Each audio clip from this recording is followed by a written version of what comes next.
우리 몸에서 뼈와 뼈를 연결하는 관절은 관절액을 생성하는 활막으로 쌓여 있다.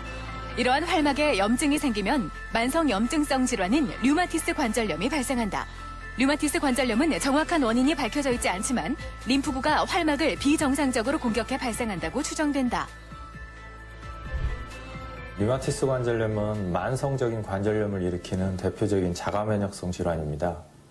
주로 30, 40대 여성한테 주로 잘 생깁니다. 그렇기 때문에 상대적으로 남성이 적죠.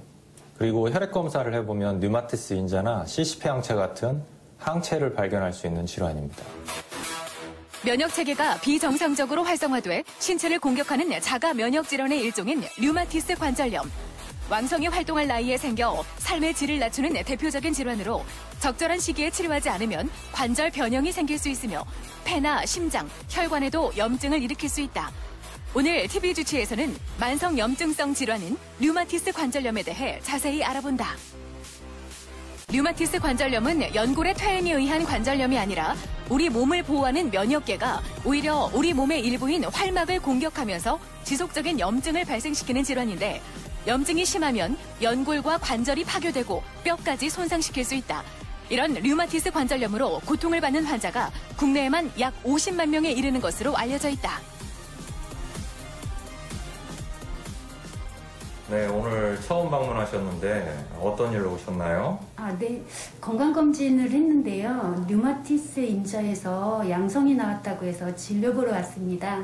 최근에 손가락 관절 아니면 그 외의 관절들이 붓거나 열이 나거나 아침에 뻣뻣해서 쥐고 피기가 어려워서 고생하신 적이 있으신가요? 특별히 많이 사용할 때 말고는 없었습니다.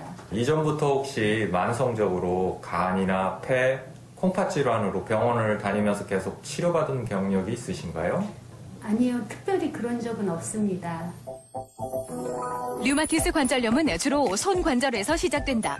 특히 아침에 자고 일어난 직후에 손이 뻣뻣해지는 조조강직이 30분 이상 이어진다면 류마티스 관절염을 의심할 수 있다. 류마티스 인자가 양성이라고 해서 류마티스 관절염으로 바로 진단하는 건 아닙니다. 류마티스 인자는 정상인에서도 한 5% 정도 양성이 나오고 65세가 되면 한 10에서 20%로 증가합니다. 그렇기 때문에 나이 들어서 양성률이 점점 높아지기도 하고요.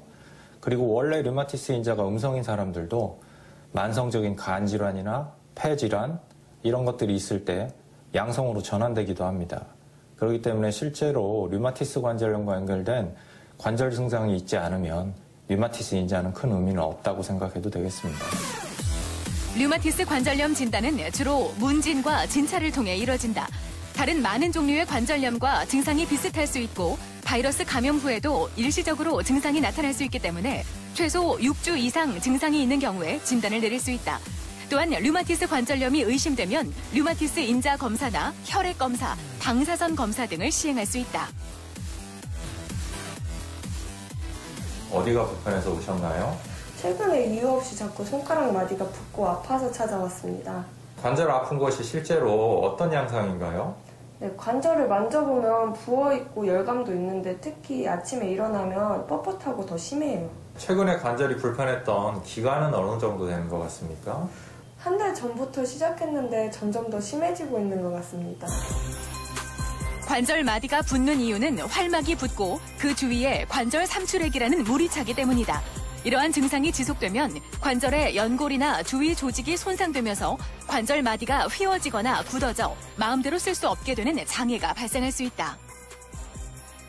현재 관절이 그렇게 부어오르고 아침에 뻣뻣한 증상이 한 달 이상 지속적으로 있으면 류마티스 관절염 초기가 강하게 의심이 됩니다. 일단 류마티스 항체나 CCP 항체 같은 여러 가지 진단을 위한 혈액 검사와 관절 부위의 엑스레이 촬영을 할 거고요. 거기에서 의미 있는 소견이 돼서 확진이 되면 약물 치료를 바로 시작할 거고 약물 치료의 단계는 이제 초기 때 쓰는 약물들이 있고 그거에 대한 반응을 보고 약물을 추가로 조절을 할 겁니다. 류마티스 관절염 치료의 목적은 통증을 없애고 염증을 가라앉히며 관절의 손상이 더 진행되지 않도록 하는 데 있다. 치료는 주로 약물 치료로 이루어지는데 스테로이드제와 비스테로이드성 항염제, 항류마티스제 등 여러 가지가 있으며 증상에 따라 다양하게 사용될 수 있다. 또한 적절한 운동은 염증을 줄이고 관절과 주위 근육을 튼튼하게 하기 때문에 관절염 환자에게 운동은 치료를 위해 꼭 필요하다. 류마티스 관절염은 치료를 하지 않으면 초기 3개월에서 6개월 내에 관절 손상이 진행되는 경우가 아주 많습니다. 퇴행성 관절염은 속도가 아주 느린 반면에 류마티스 관절염은 초기 진행 속도가 빠른 경우가 많습니다. 그렇기 때문에 초기 치료가 중요하고요. 이런 관절 손상을 예방하기 위해서는 초기부터 약물 치료가 필요합니다. 약물 치료도 여러 가지가 있지만 이러한 관절 손상을 예방할 수 있는 효과를 가진 약물이 있습니다.